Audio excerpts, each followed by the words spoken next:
Happy holidays. I am Jason Under the Mouse Rebel, political commentator and Third World is Communist, bringing you resistance journalism in the bourgeois first world. I am here with Comrade Ned of the Bundist movement, and I am interviewing him in hopes of exposing a series of events that occurred between May 27th and June 2019. Now, I know there is a blog detailing these events and the events leading up to it, and I will leave a link in the description for the viewers to look at, but I would like to hear it from the horse's mouth, as you were an eyewitness to it, correct? That's right, Jason, although it might be somewhat of a misnomer to say that I was a complete eyewitness. I really only was a partial eyewitness to what happened on May 27th. I showed up with Donna Newman near the end of I guess cleanup is the word. The disbanding of the two Marxist groups down here was all after the fact, and I learned about that through, secondhand information. Still, your take on what happened there is much more reliable as a source than most, and one we can certainly trust is some of the victims of the incident were members of your organization. So let's get straight to the point then. What happened on May 27th, 2019? Well, I have to start with what was supposed to happen that day. It was an interfaith wedding for a gay couple at the Cosmopolitan Jewish Reconstructionist community of Phoenix, Arizona. And it was supposed to be a great thing, because you had this black Jew, Isaiah Kamenstein, marrying an Arab Christian from Libya, Omar Hafez. I mean, this isn't your ordinary gay wedding because both of these men were still deeply religious. It was really a beautiful relationship, and neither of them were alienated from their communities for it. I think I sent you some pictures of the shul if you want to pull that up in the video now. Yeah, you did. I'll put it up now, but I'm curious how all this ties in with your organization. Well, Isaiah was a member of the Bund, so he invited the Bund to his wedding. 5 of the council members were there along with friends and family, as well as the normal members of the synagogue. But the incident, I hate that I keep calling it that. I'm going to call it what it was, what it is, what this is. This was a massacre. At some point, some vans showed up, and everybody was freaking murdered, killed. Donna and I showed up after the fact we showed up after the fact, and I tried to get closer. The cops were trying to tell us that we weren't seeing what was clearly right in front of us. They were tossing the bodies of the children into a black van when we showed up. Children. These cops fucking killed children. Wait, this was in this city, right? How did nobody notice this? I mean, someone would have had to notice 3 vans pulling up to a building, guns blazing like an action movie, and at the very least, gunshots must have been reported. Well, this gets into why we told them not to have the wedding in there in that freaking plaza. Hang on a second, I'll send you the pictures of that place for the video. This is a video clip. Okay, this is at the back of the synagogue where the incident just took place. No access? How do they have time to do that? The door handles. Hey, man.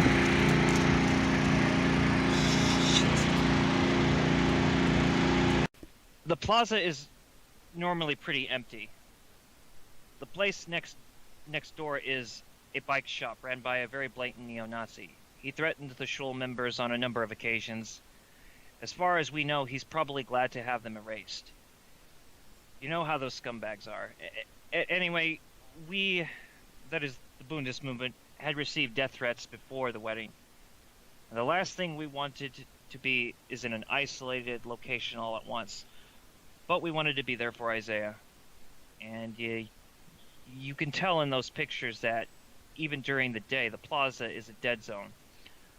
I don't know how anybody can keep a business going there. So, the cops there definitely saw you guys coming, and then when you showed up.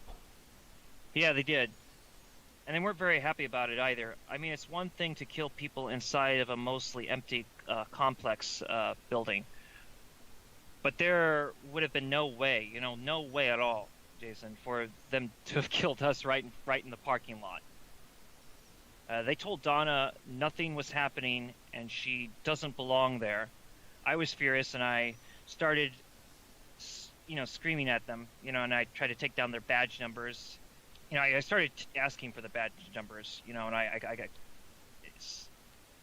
wanted to hold somebody accountable for this. It's fucked, man. It's fucked. So, in this situation, what was it that you and Donna ended up doing? Well, we waited out over by a nearby hotel, Red Roof Inn, until most of the cops were gone. Now, my phone was damaged, but we managed to get a short clip of the back door. We noticed the calling card of a local neo-Nazi killer that goes by Jared88 tagged on the wall. So we have some idea of who was responsible, but I don't think it was the cops acting out of their department's agenda. It's too specific. It's too precise. The cops are usually running human trafficking and drugs, not carrying out assassinations. We took a picture of a tag on the other one, but the cops got to us and threatened us. They threatened to detain us. I was frisked. So I assume that you guys left after that. Of course, we left. There had to be a there had to be a witness, and we're all that's left. But we're all that's left of the Bundist movement currently. Just me, Donna, and A.B. Weisfeld. We're not going to stop just because some of us got murdered. I mean, it's really tragic, but it has us more determined than ever, not intimidated, and we are determined. I'm shaken up. She's shaken up. I mean, I think that this was difficult for Dr. Weisfeld to psychologically deal with, but I think we're probably more determined now than ever, I mean, I've been on your show recently to share information, so, I keep my spirits up. So did you ever go back? A couple of times. And all evidence that there was ever a shoulder has been completely wiped clean. It's all been erased. No markings, no signs, or even any real traces of it remain. No trace. It's like they were erased. It's like it was all erased, like everything. Erased is the best word because this was a professional job. The property owners would have had to have been in on it too. I mean, for there to be no record of this anywhere, this can't have just been the cops acting alone. That's impossible. This was done in such a way that only people who knew it was their works, the people that work there in the plaza, they would have had to have been somewhat in on what was going on. The pictures I have and the videos I took are the only real evidence. Video actually that I took, that's the only evidence that a crime even took place. I mean, it's really bizarre. I knew the cops were organized out here, but this operation was, it's too fucking coordinated. Well, is this? I don't know what to say about that. So, how does this connect to the other Marxist group you mentioned getting disbanded? As I said, that is the Bundist movement. We had been working with the Lenin Mao Communist Union on improving our dialectics and working together in general. It was a big thing for us because, the Jewish Bund and Marxist-Leninists have a very rocky history together.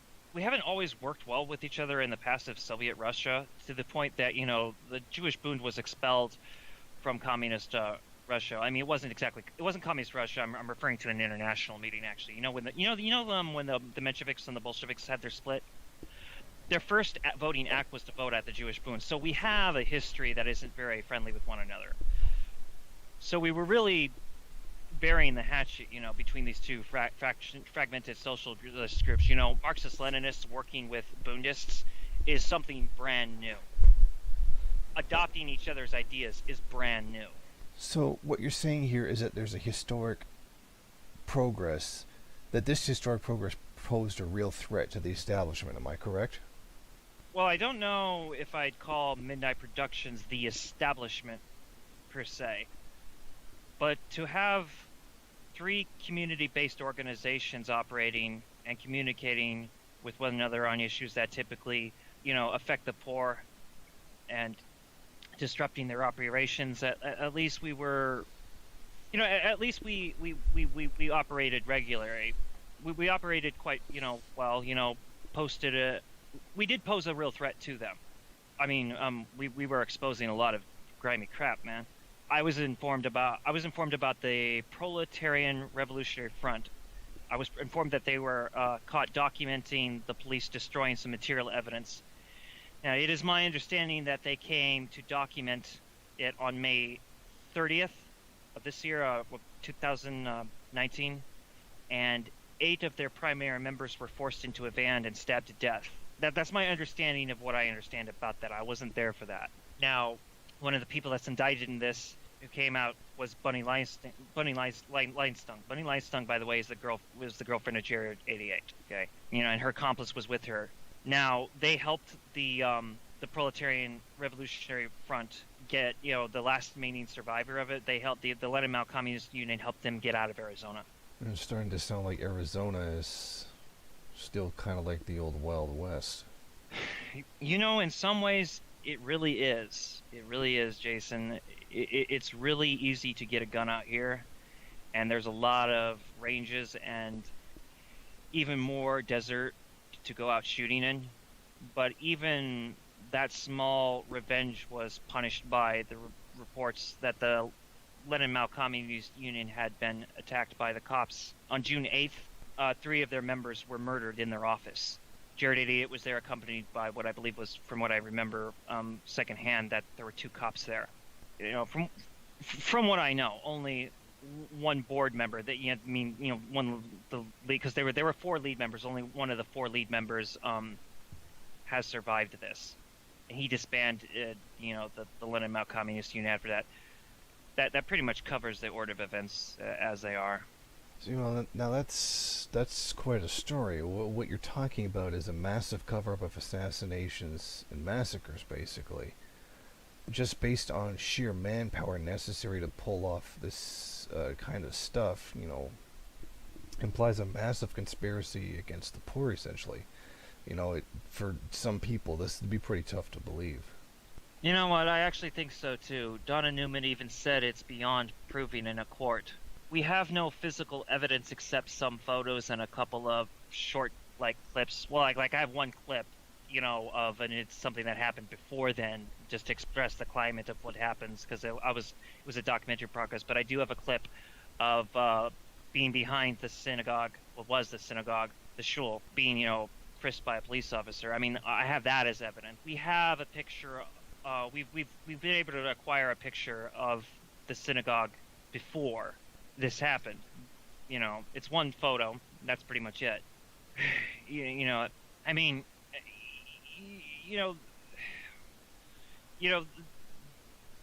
they basically erased us, and well, they tried to, at least.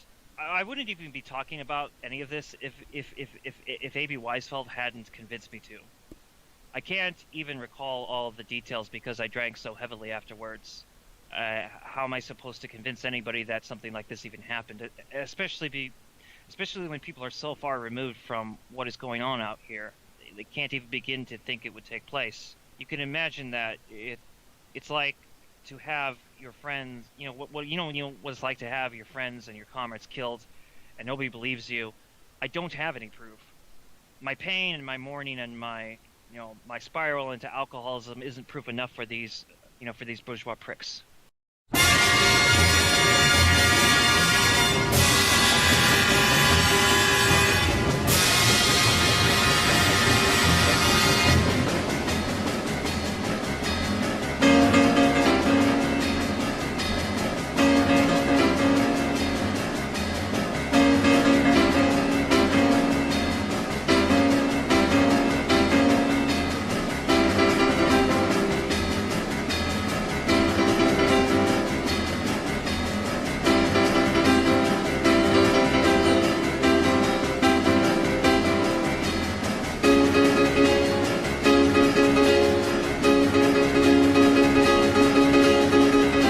Not only have I left a link in the description for Pockrell, I have also left a link to an independent press organization that has reported this case.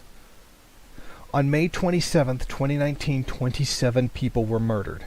16 were synagogue members, 11 were wedding guests. 5 of the 16 members were children. 3 of the children were girls, 2 of the children were boys. Earlier this year, Isaiah Kamat Stein and his boyfriend Omar Hafez, along with Omar's sister Rana Hafez, and 2 of his comrades, Yuri Adia and Marvin Eliyahu, took a trip to Venezuela. When they got back to America, they were intercepted by U.S. intelligence and were each forced into signing a statement promising not to talk about most of what they saw. In addition, they had to sign a statement promising not to mention which part of U.S. intelligence intercepted them upon their return to the USA. Comrade Nett, do you believe this to have been one of their motives? I'm not entirely convinced that this is one of the motives for the massacre, but if what Pockrell says about provocateurs trying to undermine the reporting of both Max Blumenthal and A.B. Martin, then yes, this could be one of the motives, very well so.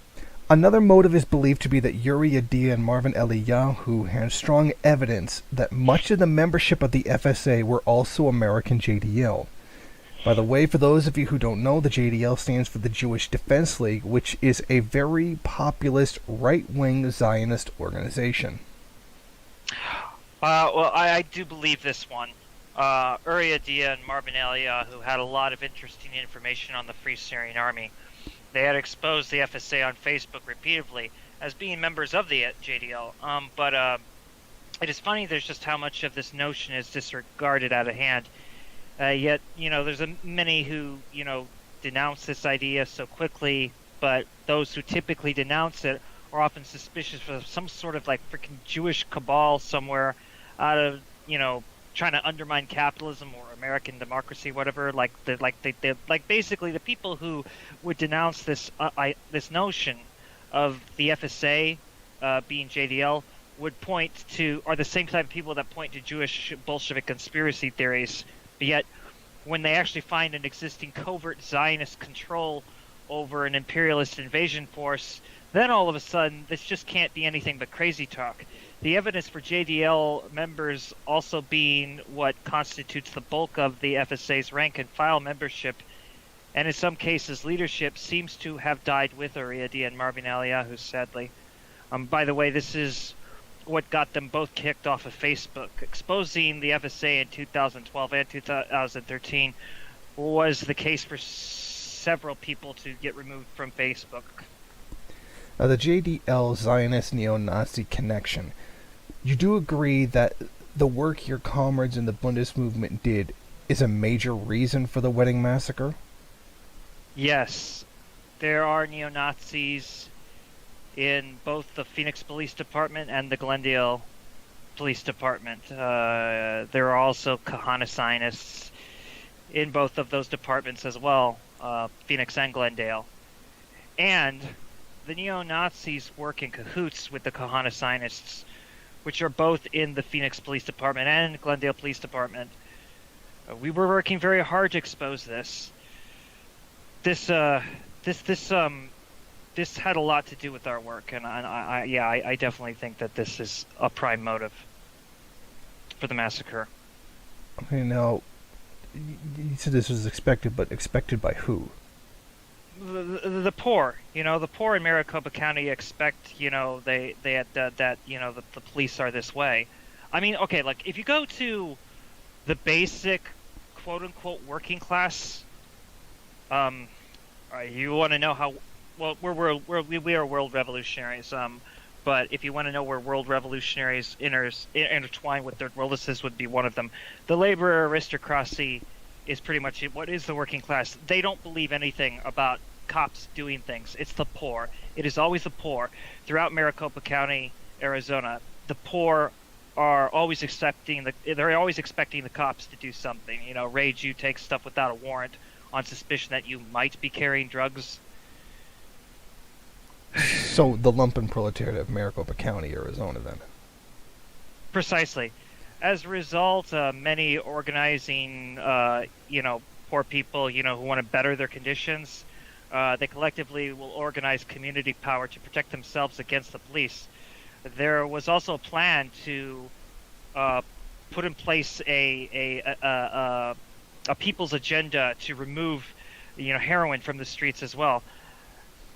Now the dealers are putting fentanyl in the black heroin, otherwise just known as black. That's the street word typically for black heroin is black. They put the fentanyl in the black, and a lot of people will die on the first try. 59th Avenue and Olive is a good example of that. That happened at a McDonald's. A young person died of an overdose, and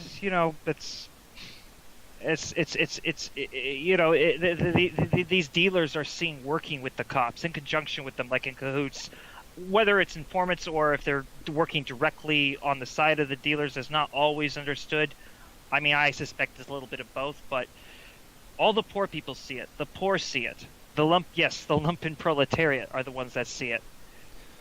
Okay, so this is probably a good moment to bring up Midnight Productions. What seems to tie this all together is a shadowy club that a guy by the name of Jared88 is a member of, a human trafficking and porn syndicate that also sells expensive snuff films. An organization that many seem to believe is filled with the Maricopa County Sheriff's Office is exclusively tied to in some way or another. Now, even though many consider Midnight Productions to be fictional, it actually is real, and one of the most infamous leading members is Eric Scarletto, who in fact has a reputation for openly bragging about his membership in Midnight Productions. Comrade Nett, can you elaborate on this further? Okay, Midnight Productions is common knowledge to the poor in Arizona. As you pointed out, yes, the lumpen proletariat, not the average working class. Eric Scarletto's criminal record, what's publicly known, does not even begin to cover the horrible things that he is involved in, that people locally fully are aware of. Jared88 is part of Midnight Productions, but no one really knows Jared's name. However, Eric Scarletto, on the other hand, is very well known. It used to be near impossible to openly, discuss Midnight Productions. Some people actually did believe that if you even said the word, it was a death sentence. But aside from bizarre conspiracy theory programs such as the Truther Girls, you couldn't mention them. I've always personally known about Midnight Productions, and now almost everybody knows about them. Who's in these bad situations. Almost anyone who has a poor female friend, who webcams, has to watch out for Midnight Productions. Cam girls have to be extra careful to avoid Midnight Productions. The Bundes movement, all right. We in the Bundes movement, what we were doing was we were working really, aggressively to expose them, as were several Marxist and anarchist groups here in Arizona.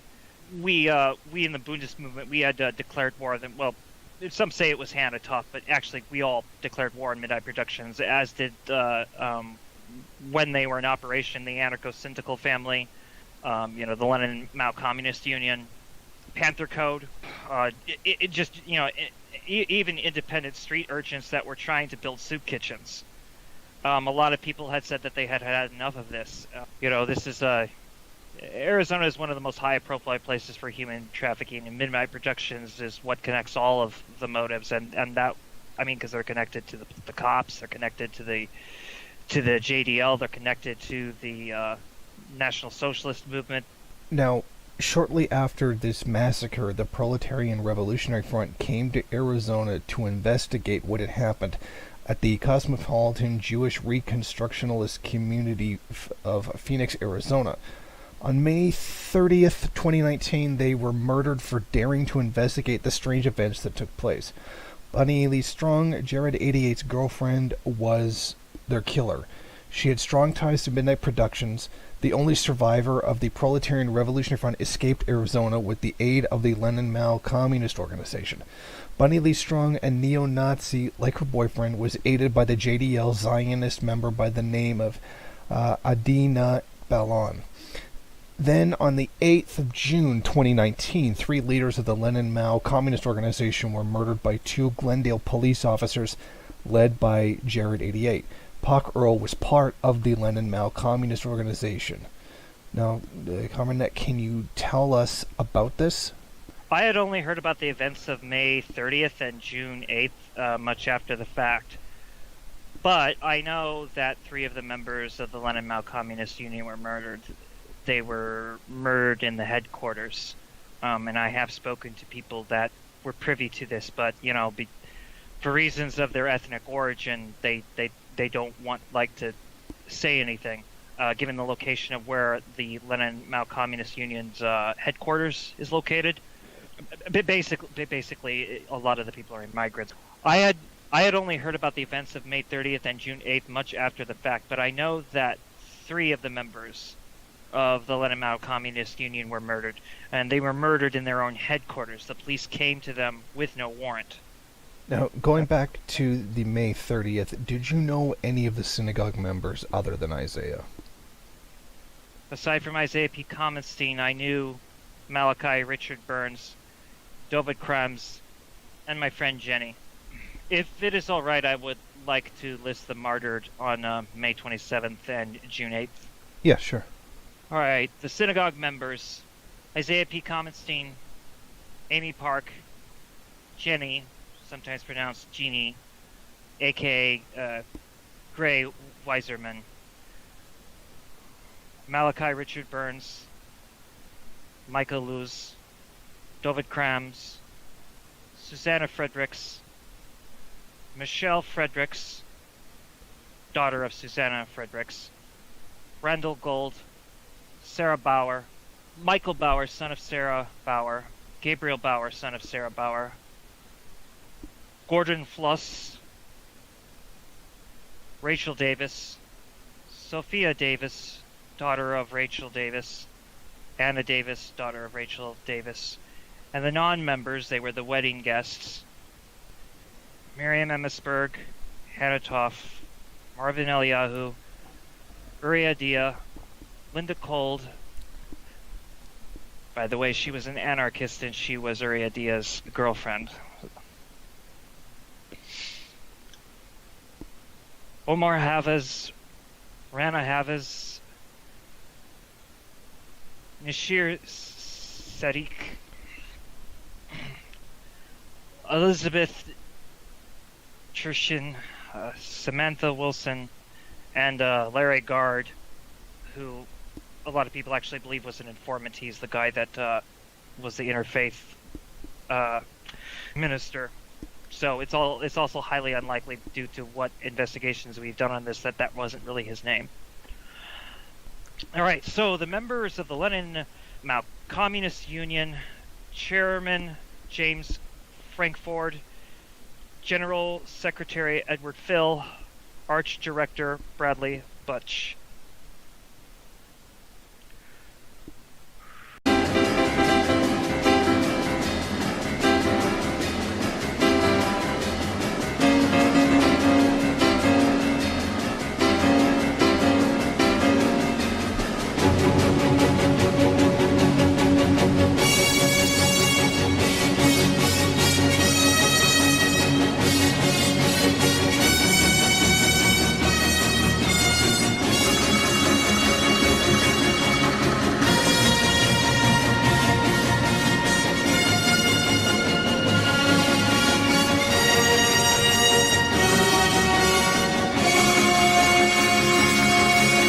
Okay, this part of the conversation is a dialogue between Comrade Nat and I will be asking him some basic questions. This will help us understand the importance concerning the Bundist movement, like the Black Panthers, the various types of anarchists, and just like Marxism, Leninism, Maoism, and Third Worldism, nothing remains static. All things are in a process of change. The Bundist movement has its ties back in the old Jewish labor Bund, but this is, to put it delicately, not your father's Bundism. This Bundism maintains all of its old features, such as national cultural autonomy, Deutschkeit, meaning here-ness in Yiddish, syndicalist cooperative socialism, self-defense. A strong commitment to constituent assemblies. For those of you who don't know, this refers to Soviet ML comrades. And for any anarchist fans who are less familiar with Bundism, this refers to confederal councils like CNT. The Bund is still champion direct democracy. Today, Bundism has evolved. Modern Bundism has adopted a range of ideas from both Marxism-Leninism, Marxism-Leninism, and to some extent, even Maoism, Third Worldism. Bundism takes the most principled ideas from anarchism and Gaddafi's green socialist theory. The Bundist movement upholds a different type of vanguardism that is not grounded in democratic centralism, yet willing to utilize a sort of democratic central education mechanism to some extent. Now, Comrade Nat, can you tell us today about the Bundist movement? I understand that you, Donna Newman, and Dr. Weisfeld and your fallen comrades developed a new theory for modern Bundism. Yuri Adia even wrote commentary on Joseph Stalin's The National Question. Can you tell us about this in more detail? Well, yeah, certainly. Uri Adia came up with what he came up with is, instead of disagreeing with just out-flat disagreeing, as has been traditionally the case with most Bundists on Stalin's book on the national question, his way of approaching it was simply just to answer it. The Jewish people. So basically, the Jewish people, we've always referred to ourselves as a people nation long before there was ever a national question. Lenin and Stalin were continuing the Marxian definition of the Hegelian nation-state. The good thing about Joseph Stalin's work on the national question was that he expounded upon notions that had been left vague for the Russian Soviet position that, Marx himself hadn't actually approached, neither Hegel. Now, Marx accepted the Eurocentric and chauvinistic position of George William Friedrich Hegel. Hegel fused the nation with the state. This is where nationalism actually emerged.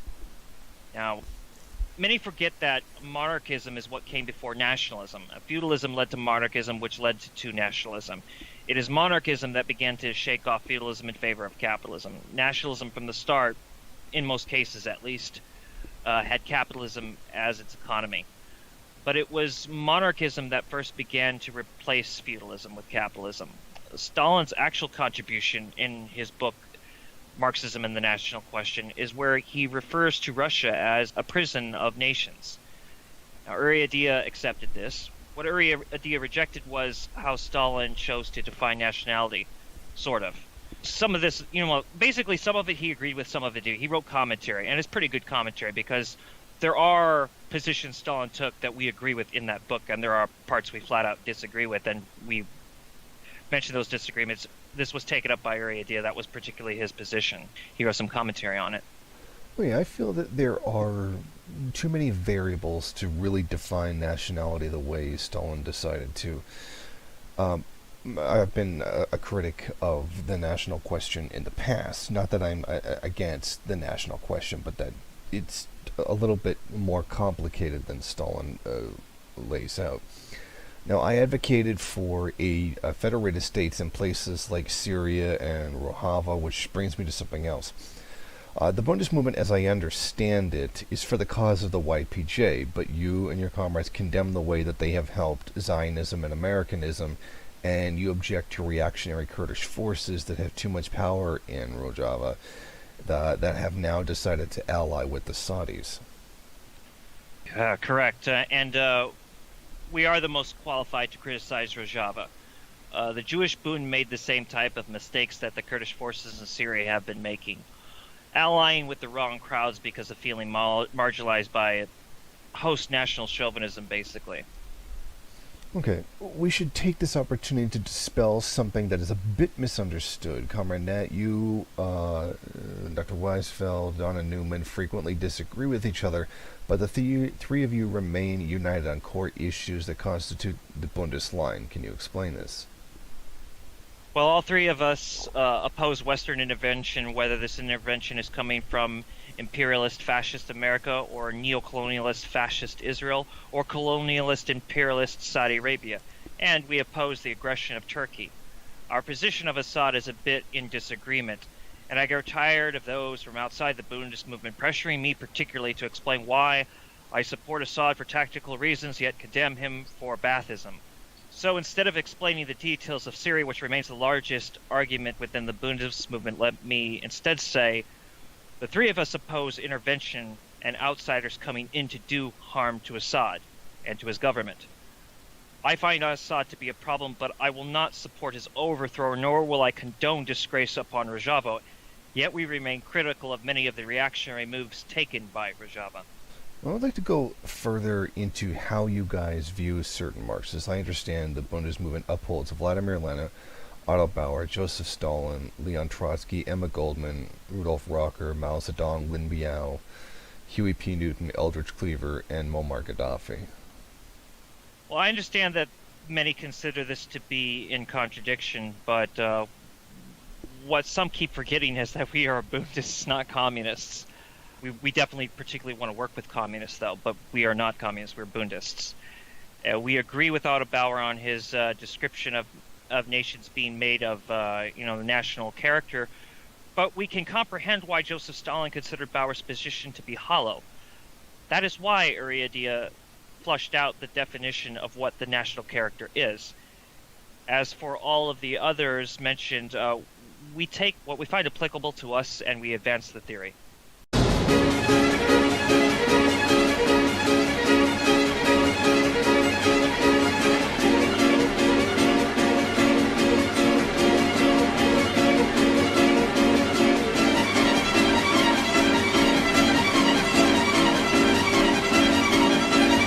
So now I would like to go over a few things with you, Comrade Net.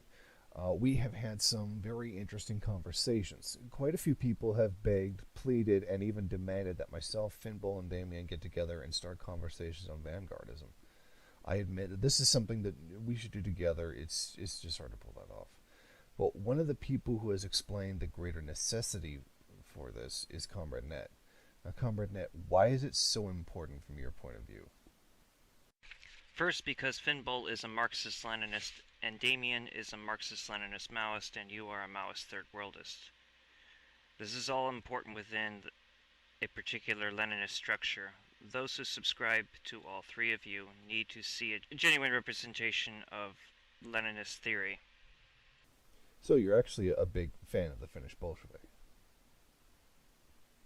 That's incorrect. I'm the biggest fan of the Finnish Bolshevik. The biggest. I can recall a video from the Finnish Bolshevik where he had said concerning anarchists and Trotskyists, and this is paraphrasing him, so this quote is a paraphrase. I just wish they'd stop shitting on us. So the Bundist movement makes the pledge that, as far as the Marxist-Leninists are concerned, we aren't going to shit on you. There are obviously going to be disagreements, but we won't shit on you. So, what is permanent revolution from the viewpoint of the Bundist movement? I'm not as good at this as Donna Newman, so you'll have to bear with me.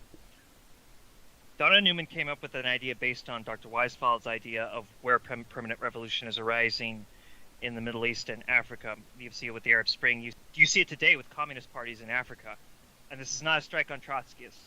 But I don't typically ask Trotskyists because they've never given me a definitive answer of what they think permanent revolution is. I know that there's an infamous joke about that. We have a very concrete understanding of it. Permanent revolution is the revolution that is not halted, and it will skip over things like feudalism. So, for instance, it did that with Mao's China. Now, I know Mao was no friend of Trotsky, but I think that Trotsky did kind of have an analysis about such things. Now, there's a lot to criticize about Trotsky, but I do think that the permanent revolution theory is true. I do think it needs more work, and I do think it needs further analysis, and I think it can be synthesized with Marxism-Leninism a bit more. I accept that this will not be accepted by a lot of people, but this is kind of where we take it. So it leaps over, it's non-linear, and right now we require a global revolution, and we believe that there are things in permanent revolution that provide the answers to that. So it's the unceasing revolution that even when halted, it springs up. But it's the synthesis of Donna Newman on this is that it is sort of spontaneous, but it's also planned out thoroughly. So it happens. There's a disruption. You move into the disruption by getting to know the people who are angry and what their grievances are, and you can go back to Lenin with that, getting into what people's grievances are. And this gets back further with Mao. He did the same thing. So it's a synthesis. So we have a very synthesized notion of it. Now, Comrade Net, you work a lot with different anarchists, Maoists, a lot of different people. What is it that Maoists and anarchists? You keep saying that they want to see certain stuff from me. What is it that they want to see? I have explained to them that you're very busy, as best I can, and I've also explained that I cannot speak for Jason on here. They want to see you cover the role because they know that you basically, okay, you're a third worldist, resistance in the first world, right? The best of the Maoists and the anarchists are doing actual resistance. The problem is that they have a ridiculous uphill battle. They are in the lumpen proletariat. And I know a lot of people don't like hearing about the lumpen proletariat, but that's the only real proletariat in the first world. The working class in the United States of America is not proletariat. In fact, it's extremely bourgeois.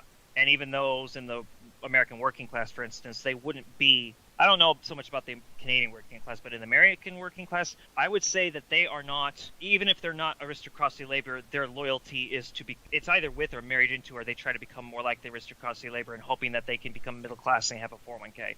But the lumpen proletariat, those that do wake up, they don't, like here in the United States, they tend not to identify with the United States, and they tend to identify with people in the third world, and they would want to help further whatever is going on in the third world. They recognize that that's where the base is. And in fact, I would say that there's even some of them that are curious about the LLCO. I have talked to some people that are lumpen that are curious about the LLCO. I just don't know how to get anybody in touch with the LLCO.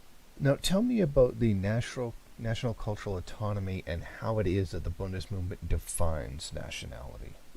I'll answer that, but I'll do it sort of in the reverse, if that's okay. A nation is basically, long story short, it's a gathering of peoplehood.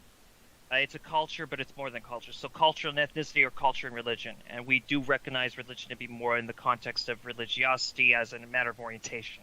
That there are just certain things that are a matter of orientation. We know Byzantine Catholics that consider Byzantine Catholic to be a nation, and they have a whole history, and they have a whole culture, and they have a whole literature. And they also find the Roman Catholics to be kind of boring. The Jewish nation is based on culture and religion as well. And we've always referred to ourselves as a nation, as a people nation. And we are a diaspora nation. And no matter what, people, like even when Jewish people, don't believe in God anymore, they're still holding on to a lot of religious concepts, even without God, and they have all these cultural dynamics. And people ask why. It's because we exist, and we require autonomy. And here's the thing. The state of Israel is in our way. It's in the way of national cultural autonomy. We should have collective national rights wherever we live with respect to the laws of the countries that we're in. We are great contributors to society. Iran is one of the best examples. Those of us in Iran, no matter what you hear from the state of Israel, we love being in Iran. We thrive in Iran. Iran is a perfect example of what happens when we have autonomy as our own people and have representation in a parliament. And we're working amongst Shia and Sunni Muslims and Christians and Zoroastrians. I mean, we thrive really well. And that's what I also say, hands off Iran. Now, you've said that you are Bundist, but you're not third worldist. What tends to attract you about third worldism? It appears to me and to Donna Newman. I would even say Dr. Weisfeld, but definitely me and Donna Newman. It appears to us that global encirclement is logical. In fact, Donna Newman agrees with global peoples. It makes sense. There are things in the LLCO that make sense. No, I don't. I'm not gonna like, kiss ass and just say, oh yes, we agree with everything in third worldism. No. But we agree with a great deal with it. And in fact, a lot more than a lot of other groups do. I mean, you cannot deny the global class divide. You'd have to be a moron. When you started in 2009, Donna Newman actually was watching you before I did. And she said that she was very impressed that this young gentleman was talking about Marxism. And, with such sincerity. She was a big fan of your... And I became a big fan of this video, too. Right-wing patriots don't get it. It was very appealing. Now, you weren't a third worldist then; you were a Maoist, I think. But when you became when you were asked in your Q&A, "Are you a Maoist third worldist?" and you say, "I am," I thought that was obvious. She was like, "Finally, because that's just where he was headed anyway, and that's just more where he's comfortable." She's like, "Finally, what are you talking about?" She's like, "He finally declared that he's a third worldist. He just said I am a Maoist third worldist." I learned what I knew of third worldism at that time. I only got from her. I actually started studying more of third worldism after the 2 interviews I did of you on our channel. As I've gotten into it, I see how certain Maoists are pretty hip to third worldism. They don't consider themselves third worldists, but they agree with the global class divide, and they agree that the base is, as I told you, like even anarchists, certain anarchists, like lump in anarchists in squatters. They know that the base is in the third world. They know that there is no way to fix the United States of America, for instance. And I am mostly speaking United States of America, but that's we see as Bundists, we are world revolutionaries, and because we're world revolutionaries, there's a lot in third worldism that makes sense to us. Third world has taken the bigger picture, and that's what we do. In terms of people that you would watch, or you would recommend that people watch, who would you recommend? I do recommend Maoist Rebel News. I think that Jason, under your show is real press, and I want to build real press.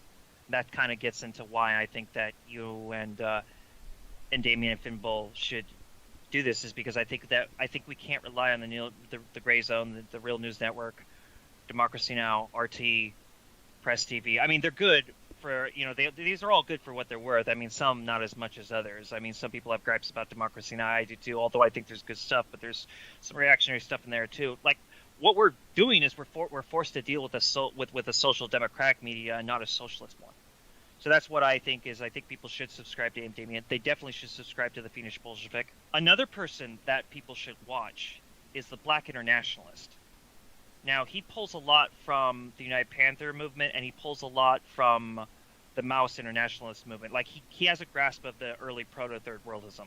Thanks to learning more after I'd done those interviews about Maoism, third worldism, because you've mentioned in your book that you want people to look into the Maoist Internationalist movement and the Leading Light Communist Organization. Well, I did do that.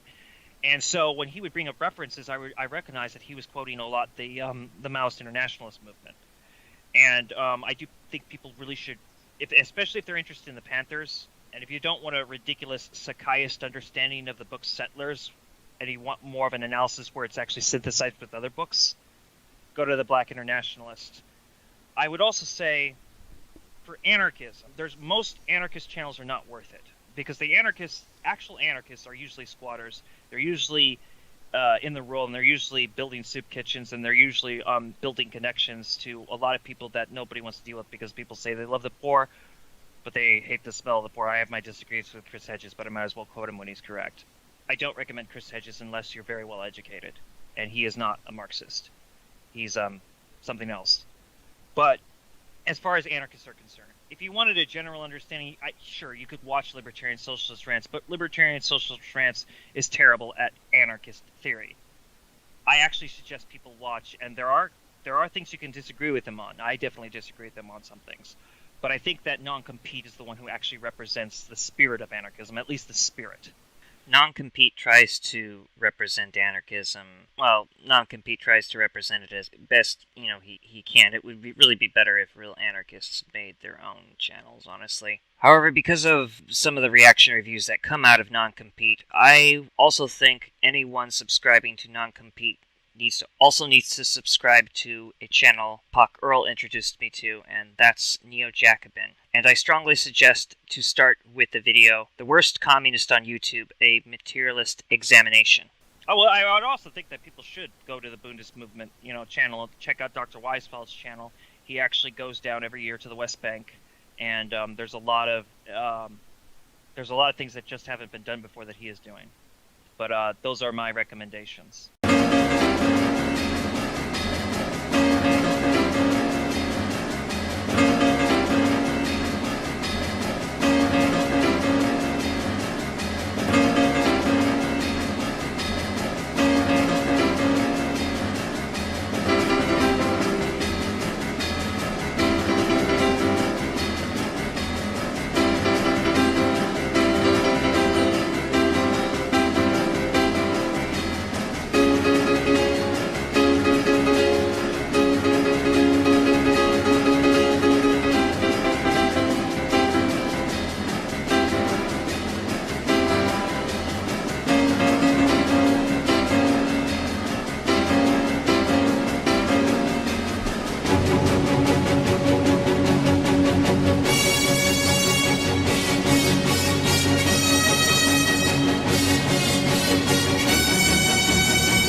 We are at the conclusion of this interview with Comrade Net of the Bundist movement, and I think it would be best if I asked him about an incident that took place a little while ago. 5 council members of yours were murdered. Can you tell us about that? Yeah, the when the basically we had just me and Donna had just put out part 3 of Bundist political awareness on the channel. We were due to messaging between myself and Dr. Weisfeld on my cell phone and her through her computer. We basically we were both messaging Dr. Weisfeld back and forth. So we were late to the wedding, and when we came there, we saw a lot of police officers. And as they were there, all the nefarious stuff that I had mentioned before took place. And that's what happened basically. Everything that had been mentioned previously. Comrade Net, have you had a hard time getting a hold of the pictures of your comrades? Yes, that's been part of the issue is that they're backed up on different USBs. And so I've had to find all the USBs so I can put together for you the pictures of the comrades. The 5 council members, we only have each one. We only have one picture from. Donna Newman has pictures of herself. I have pictures of myself, but we didn't really take a lot of group photos together or anything like that. She took an individual picture of each one of them for the manifesto, because at the beginning of the manifesto we're hoping that each one of us will have a picture mentioning said author, because it will be myself, Dr. Weisfeld, Donna Newman, and the 5 council members, and that's the purpose of these pictures. But they also now serve the purpose of showing you what they look like. Okay, so tell me about the person that we see in this photo. This is Hannah Toff, right? Yes, this is Hannah Toff. She was the councilwoman of strategic projects. She headed up self-defense. She's also the first to incorporate Marxism-Leninism, the ideas of Marxism-Leninism, and essentially at the end of their life they had transformed that even further to Marxism-Leninism, Maoism. But she was the one to first be bold enough to do that, which is controversial because the Bund does not have a very good relationship with Marxist-Leninists, and we still maintain everything the old Bund had before. However, that's one of the things that happened is MLs and MLMs have reconsidered, not all of them universally obviously, but a lot of them have reconsidered the concepts of such concepts as national cultural autonomy, and we've also reconsidered a lot of the theoretical claims that Marxist-Leninists have made in light of the success that it has had. Not to mention when we look at the Black Panthers, as has been stated before, they were technically practicing national cultural autonomy, but you can't deny the fact that they were more or less Marxist-Leninist, and that the Mao Zedong version of that was their template. So, Hannah Toff is extremely crucial because she was the one that was first bold enough to do that, to basically bring an ML concept into it. Now, this one, Isaiah P. Kometstein, is that how you say it? Yeah, Isaiah P. Kometstein. He was the councilman of committees, and one of the committees was a committee for the Roman Catholic Church, because that's another group that Jewish people don't have with Marxist-Leninists, it's just the Bund basically, but Jewish people as a whole, we haven't had the best history with the Roman Catholic Church. However, there have been, since the 20th century, there's been a lot of new dialogue that has happened with Catholics, so that was a committee which we found necessary, as building different relations with the Roman Catholics. That's not the only committee he dealt with. We also had an LGBT community. An LGBT committee, which he headed up, which was also very important because he challenged a lot of them, as he himself was homosexual. He challenged a lot of the people in the LGBT basic community out here in the West on a lot of times where their funding was coming from, and he helped with re-strategizing on things like that. And this Mary Ann Emsberg, Or can you tell me about her?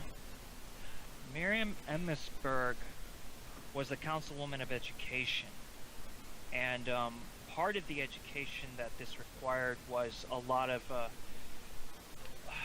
basically historical references. Now, we find that Marxism is probably the best when it comes to class analysis, class struggle. Like, even if you're not a Marxist, any real serious socialist has to borrow from Marxism because of its class analysis. But one of the things Miriam Emmisberg was constantly challenging Karl Marx's, work on was what she considered his historical revisionism. Because he was from a Victorian era, and his writings were very linear, and she found a lot of information that she would put up front, and she would challenge,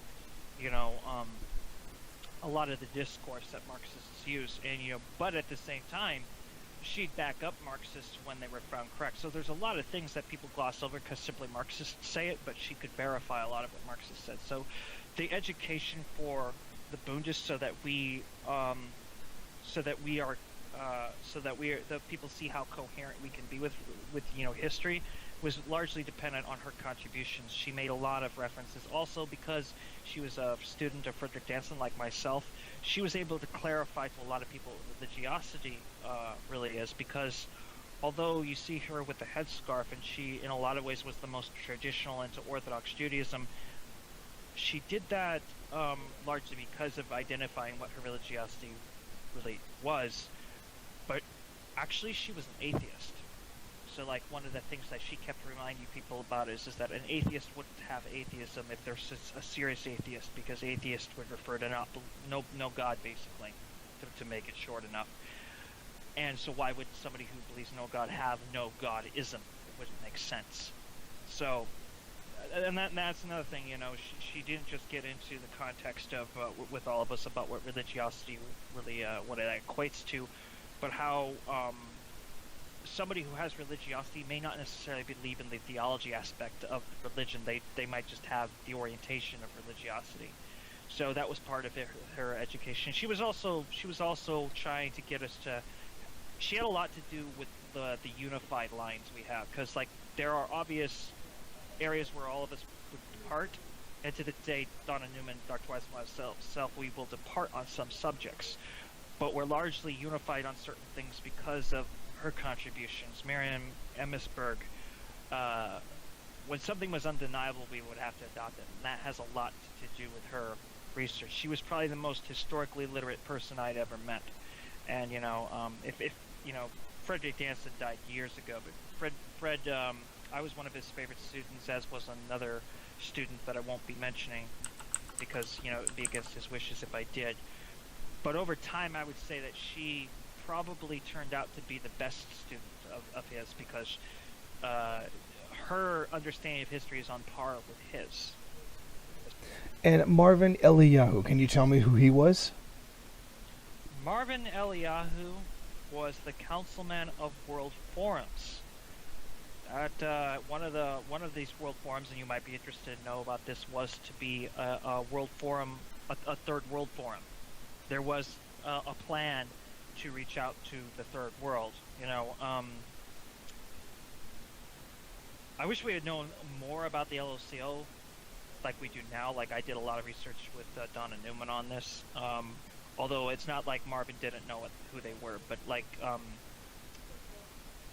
there's so many bridges that can be built now that we didn't exactly have then. Aside from Hannah Tuff, Marvin Eliyahu is one of the ones that actually adopted a lot of Marxist-Leninist ideas, and he saw the world was often divided to different things, and one of the most important was that there needs to be a relationship with the Third World, because the Third World does have, well, as the Third World, as you already know, they have the highest level for potential for revolution, and that any struggles in the First World, that we need to connect them with the Third World, and not through lip service, not through just saying so, but through actually being connected to their struggles.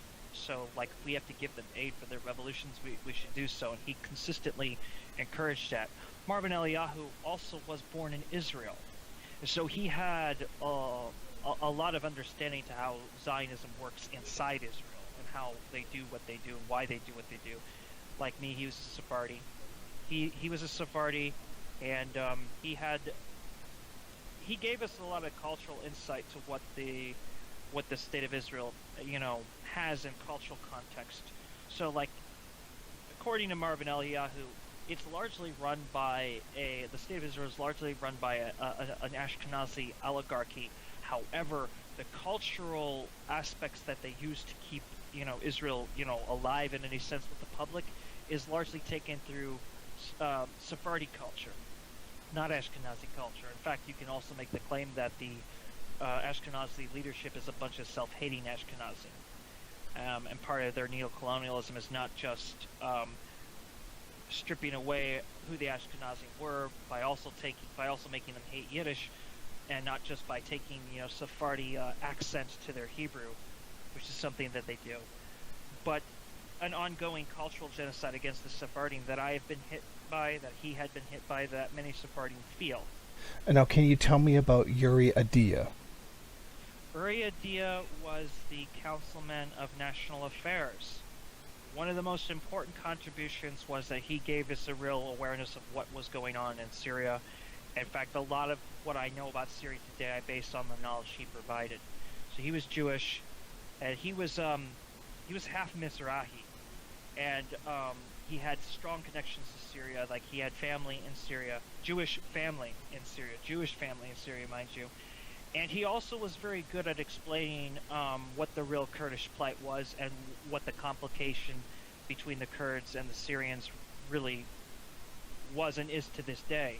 So, like, for instance, a lot of people will say, well, we have to support the YPJ regardless of what they do. His line that we pretty much adopted is like, no, we support the YPJ in principle for the right to autonomy, but we condemn pretty much every action that they do when they align with imperialism. This makes it even better as Buddhists because we know where our mistakes were, and maybe our relationship would have been better with the Bolsheviks had we recognized our mistakes. And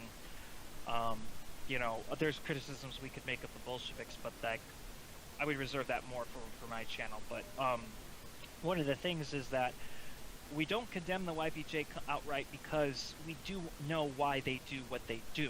We don't agree with pretty much of what they do, but we do understand their plight. But one of the things he expressed was where Syria is at, and how Jewish Syrians and why Jewish Syrians tend to side with Assad over anybody. And that largely has to do with even people that don't like Assad will support Assad because they don't like the alternatives to Assad. And to make this worse, any alternative to Assad would have been stronger had the West never intervened in the first place. And that's something he consistently explains to people. And I met several Syrians through Uri Adia. He was best for his position as the councilman of national affairs. And one of the top things we learned about from him was Syria and how complicated Syria is. I mean, it's not like Israel versus Palestine. That's obvious. Israel's the colonial power. Palestine's the indigenous. With Syria, there's a lot of nationalities within Syria that each one of them have the right to autodetermination, including the Kurdish. But the Kurdish, they should get their act together. The YPJ could be so much better if they stuck with, for instance, working with Assad, given the way that the inevitable backstabbing that Turkey would do to them. Turkey backstabbed them. That was something that Uri saw coming. And it would be really good if they don't work with the Saudis, because the Saudis, that will backstab them just the same way the America-Israel alliance has backstabbed them. Now, what does Trump care about now? The oil. Because there's no moral argument left for him, so it's just out, open, naked imperialism at this point. Uri would feel very vindicated today if he was alive, seeing how things are turning out. And we are a friend to the YPJ, we are a friend to the Kurdish people, but we reserve the right to make the harshest criticisms and I will say that to anybody who cares about the YPJ, you need to do the same thing, criticize them, make massive criticisms, because everything they're doing right now is reactionary. And it doesn't serve their cause. It will only hurt the Kurdish people. It will only cause more ethnic hatred from outside of your Rojava, which is likely to escalate if they continue to take with the strategy they have. And I can't wait for the manifesto to come out, because Uri's particular say on Syria covers a lot of things I think people miss. A lot of things.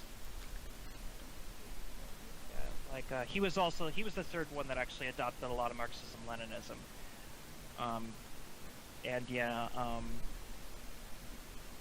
Borrowing from Marxism-Leninism, I find, was never a mistake, because it was what we were missing. Like, there's still things that we hold to that the original Marxist-Leninists would not agree with, but there are a lot of concepts that come from Marxism-Leninism that I think that, it serves best that we've adopted.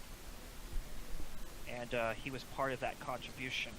And explaining national cultural autonomy to Marxist-Leninists and Marxist-Leninist Maoists, he was probably the most efficient at explaining that to people.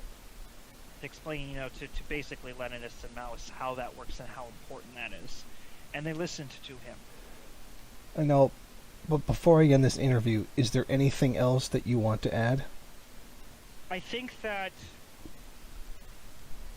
when dealing with the uphill struggle, because if you're in the United States of America, you're in the ultimate uphill battle if you're a revolutionary. And I think that left unity, I don't want to be too nasty about this, but I think left unity is stupid. That's never what we advocated, and that's not what I advocate today. I advocate tactical unity and anti-sectarian solidarity. If anarchists are fighting neo-Nazis in the streets, they're not going to be like, oh, wow, the Marxists are here to take over. They're going to be like, oh, hell yeah, reinforcements. And I would let people know who watch YouTube, who go on Facebook, very few of these anarchists speak for the anarchists. A lot of these people are just middle-class liberals. And I encourage this solidarity. I think that when we look at the situation today, things have never been worse, and we need more solidarity. And we had solidarity with a lot of people. We had solidarity with quite a few anarchists. We were developing a new dialogue that had never existed before between Marxist-Leninists and then, of course, Marxist-Leninist Maoists. And then we got you, a Maoist third worldist. And this kind of dialogue is necessary. And it's time that, we can keep our stances, and our disagreements may have their own validity, but instead of jumping for left unity, which is never going to work, we need to jump for tactical unity, and we need to jump for anti-sectarian solidarity, because there's an old Marxist code, and I'm sort of paraphrasing it, that started with Fred Hampton here in the United States, and to the conscious lumpen proletariat in the first world, particularly in the United States, we're going back to that slogan, and that's, constitutionalists may say it, but it's really the Maoist street code that started this. An infringement against one of us will be an infringement against all of us. If there is a legislation against Marxists, anarchists will do well to combat that. Same with if there's a legislation ever against anarchists, because either of a false flag or whatever could happen in the future, you never know. Marxists will do well to defend them. I think that's something we kept putting out there, and we were being heard, and that has something to do with what happened to us. So, and I thank everybody for listening, and I also do suggest people watch more MRN, because there seems to be more people tuning into MRN, Maoists and anarchists, and I think you being a third worldist actually helps, because that way, they know that, like, for instance, for the anarchists, they're more comfortable with hearing, I think, a third worldist criticize them, because they know that you're not going to, try to control the show, because that's one of their problems they have with the Maoists. I mean, and they have a good relationship out here in Arizona with Maoists, but they're always concerned when are the Maoists going to try to control them. A third worldist like yourself, when you give your critique, they know that you're not trying to take over anything. They're just giving your critique. And, that makes them very open to you, and that's why you have actually an anarchist following today. It's because they know, obviously, Jason Unruh is not going to try to act like the one-man vanguard. Oh, no, that's never been something I've tried to do.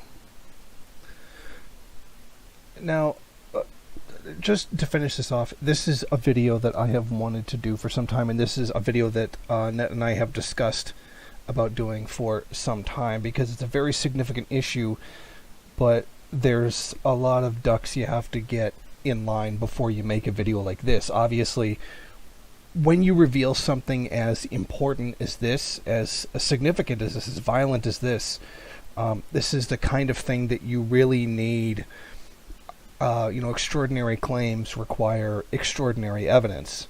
And the reason I say that is because there's been a very concerted effort to cover up what's happened here. And it's very important that we get this out and people know what happened, because the mainstream media is either uninterested in covering it, or they're deliberately, trying to cover this whole situation up. And I hope that my efforts here in broadcasting this will hopefully make some of the people who were a part of this be held accountable. And I hope this helps. And I want to thank everybody for watching. Thank you for watching. If you like this program, then please head over to my Patreon page and set up a monthly donation. It's your donations that keep this program running. Also, if you would like, please rate, comment, subscribe, and share in various social media.